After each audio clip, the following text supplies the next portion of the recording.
Realizaremos pruebas funcionales de la rodilla a un paciente de 52 años. La primera prueba es la prueba de Bulls. Esa consiste en el paciente va a estar de cúbito supino y el fisioterapeuta va a palpar la parte lateral y medial de la rodilla. Si al momento de palpar se siente una sensación de oleada, esto nos daría positivo a la prueba, que esa es la intención de esta prueba. Seguiremos con la prueba de la rótula bailarina. Este consiste en tener al paciente de cúbito supino y el fisioterapeuta con la mano derecha va a ejercer una presión en la rótula y con la mano izquierda va a hacer una presión hacia abajo. Si al momento de realizar esta prueba se siente una molestia, daría positivo a la prueba, lo que indicaría que tiene una patología o indica un derrame articular. Continuaremos con el signo de Sollen. Este consiste en tener al paciente de cúbito supino y el fisioterapeuta va a ejercer una fuerza sobre la rótula y le va a pedir al paciente que flexione a 30 y haga una extensión. Si al momento de realizar esta prueba resiste a la fuerza del terapeuta, ejerce un dolor, daría positivo a la prueba. Esta prueba se deberá hacer de ambas piernas a 30, 60 y 90 grados. Seguiremos con la prueba de dolor a la presión facetaria. Esta consiste en que con los pulgares el terapeuta hará movimientos de lateral y medial de la rótula.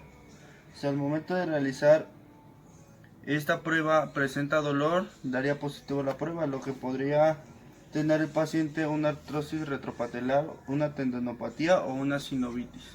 Seguiremos con la prueba de crepitación. Esto consiste en tener al paciente en bipedestación y le pediremos que flexione las rodillas. Al momento de realizar esto, el fisioterapeuta va a tener que escuchar si se escucha una crepitación. Si es el caso de al realizar esta prueba se escucha la crepitación, daría positivo a la prueba, lo que tendría una cronomalacia de grado alto. ¿Ya? La prueba de McConnell, esta consiste en tener al paciente sentado al lado de la camilla y el fisioterapeuta le pediría que extienda la rodilla. Si al momento de que haga esto existe algún dolor, entra el fisioterapeuta y él ejerce una fuerza medial de la rótula. Si al realizar ese movimiento del fisioterapeuta el paciente reduce el dolor, daría positivo a la prueba, lo que se consideraría un dolor retropatelar. Vamos con la prueba de supresión de la subluxación. Esta tiene dos, es lateral y medial. Iremos primero con la lateral. Esta consiste en mantener el tobillo del pie externo y el terapeuta deberá hacer una luxación externa. Si para que diera positivo a esto, debe de haber un límite de subluxación que produce la subluxación de la rótula. Y continuaremos con la medial. Es lo mismo, pero el pie va en contra y la fuerza va interna. Esto daría una subluxación medial no severa y daría positivo a la prueba. Continuaremos con la prueba de inclinación. Esta consiste en tener al paciente de cúbito supino. El fisioterapeuta deberá mover manualmente lateral la rótula y deberá observar la rótula, el movimiento que hace. Si el movimiento es neutro, que se mueve al mismo ras, esto indicaría que es normal. Si el resultado de la rótula es que se inclina un poco hacia abajo, esto daría que tiene una patología. Si la inclinación es hacia arriba, daría positivo a la prueba.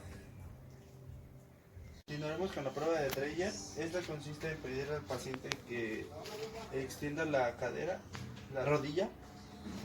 Si al momento de pedirle esto al paciente es imposible que lo logre, el fisioterapeuta deberá suplir el tendón rotuliano y el paciente deberá ejercer este movimiento. Si llega a la segunda fase de esta prueba, daría positivo la prueba, lo que nos indicaría que tiene un desgarre del ligamento cuádriceps. Continuaremos con la prueba del pliegue mediapatelar.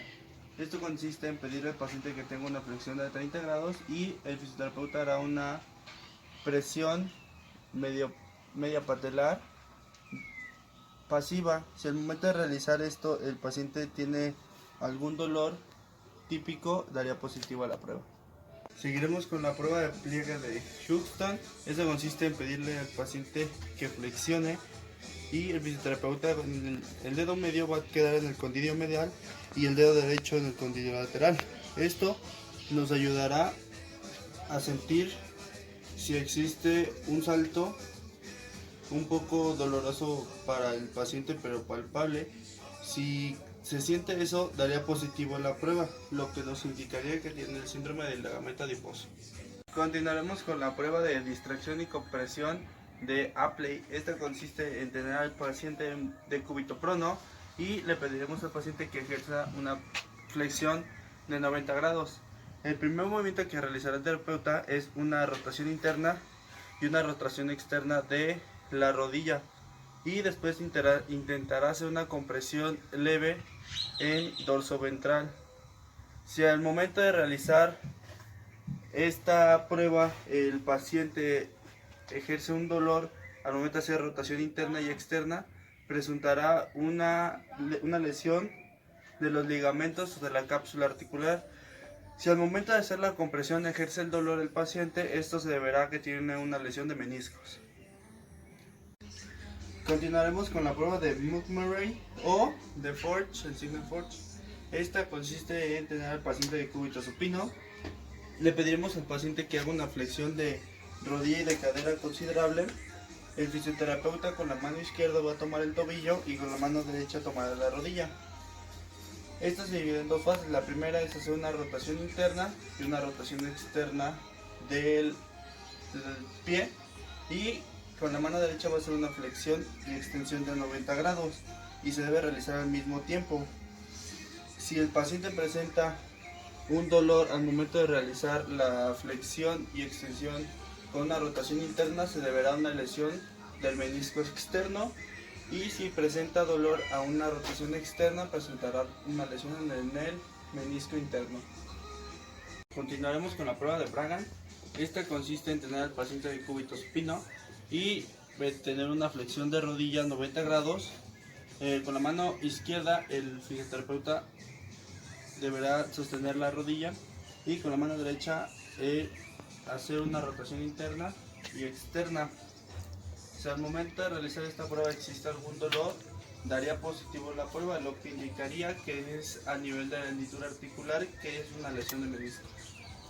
Continuaremos con la prueba de Cabot. Esta consiste en tener al paciente de cúbito supino. Le pediremos que flexione la rodilla y el fisioterapeuta la colocará al lado contrario de la pierna no afectada. Esto es que el paciente deberá ponerla en el lugar donde corresponde, ejerciendo fuerza contra la del fisioterapeuta. Si al momento de realizar esta prueba existe algún dolor en el área popliteal, daría positivo la prueba, lo que sería una lesión de menisco.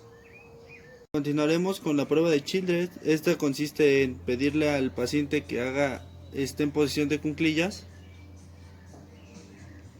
e intente caminar. Si el paciente no puede caminar, esto daría positivo a la prueba. En otras ocasiones el paciente no puede llegar a estar de cuclillas y se debe a que tenga un atrapamiento de menisco lesionado.